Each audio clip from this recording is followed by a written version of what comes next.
Hi, my name is Diego, and my project about horse racing. I'm really sick, and I have like 7 minutes to do this. Uh, 6 parts. I did this project because I was interested in how horse racing is how it works and how people can get mastery in it, and it's by using physics. This guy, for example, he won a race with over 2/3 of a soccer field in distance between second place, and this guy hasn't his record hasn't been beat in like 50 years. And so acceleration of the horse depends on the net force in its mass. Strong, like leg muscle, generates big forward forces. A heavier horse plus a jockey needs even more force for the same acceleration. And forming a form that will be force equals mass times acceleration. Also, the faster the horse accelerates, the greater the required force. And the third law, when the horse pushes its hoof back into the ground pushes it forward. So the harder and more efficiently the push, the faster and farther the horse moves. Similarly, when a jockey shifts weight or pulls reins, the horse will react in equal and opposite ways. So an acceleration, that is going to be change in speed over time. And for example, a horse accelerating from 0 to 18 in 2 seconds has an acceleration of about 6 meters per second. And what does the second law mean, horse racing? The horse's leg muscles apply a large force to overcome its mass and accelerate. Under Newton's second law, doubling the force doubles acceleration, if mass is constant, which is going to be. And conversely, a heavy jockey adds mass, reducing acceleration for the same force. And some top speeds we've seen horses go is about at max 40 miles per hour. And to get there, they use, for example, with 18, actually, not that, but an example would be, let's get that actually. Ignore that. And this is a video.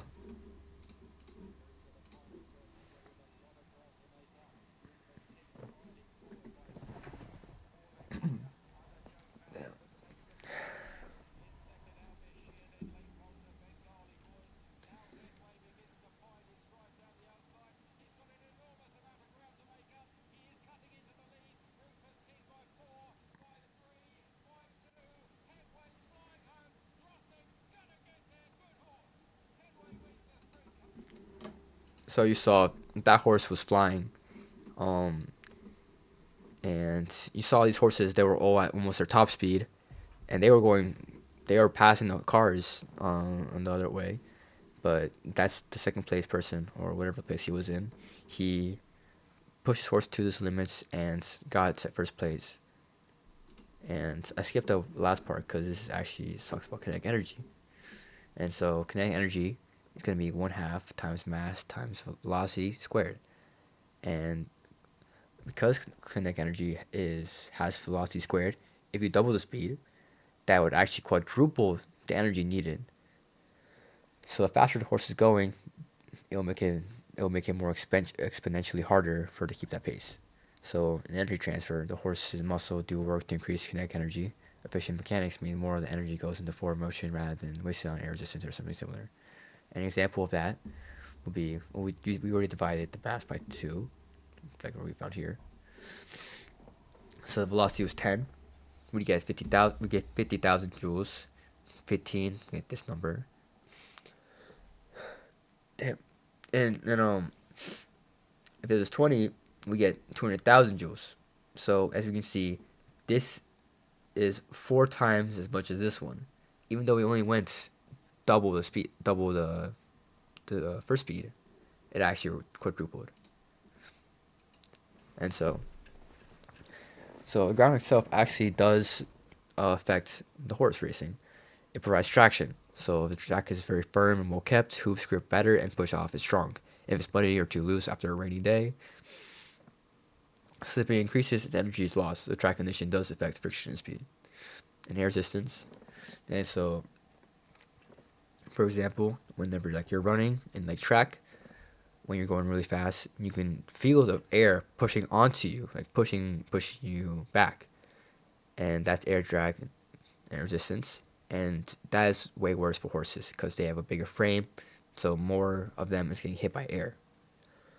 So to reduce that as much as possible, jockeys try to prevent air resistance in themselves. They wear special clothing and stuff, and special uniforms. But they also duck their head beneath the horse to reduce resistance, because then less of their body is going to be equated into their resistance.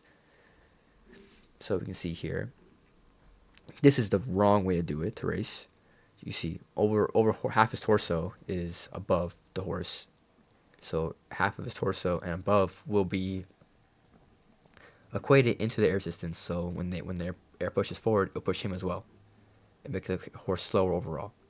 But in these videos, this is good, or this is great, and you can see that he is about level with the horse, so a lot less of him will be affected in air resistance. So it'll just be the horse's air resistance, because we can't really change. So this helps the horse a lot.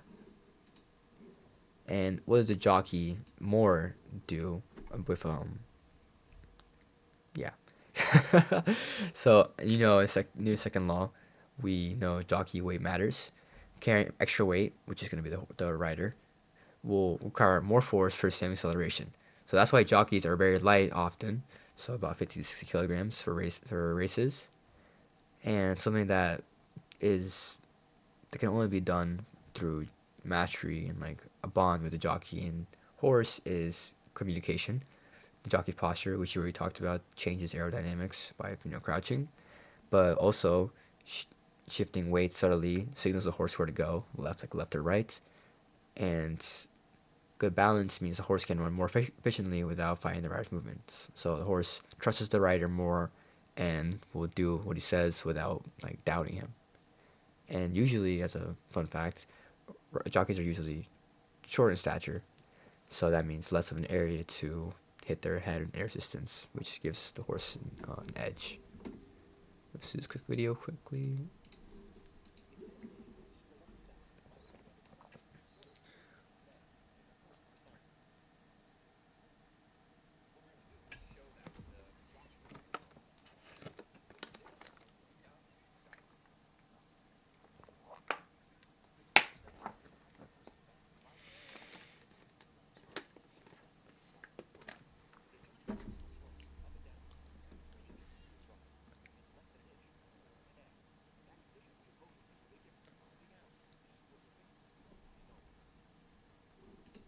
And that should be everything. I hope you all have a great day.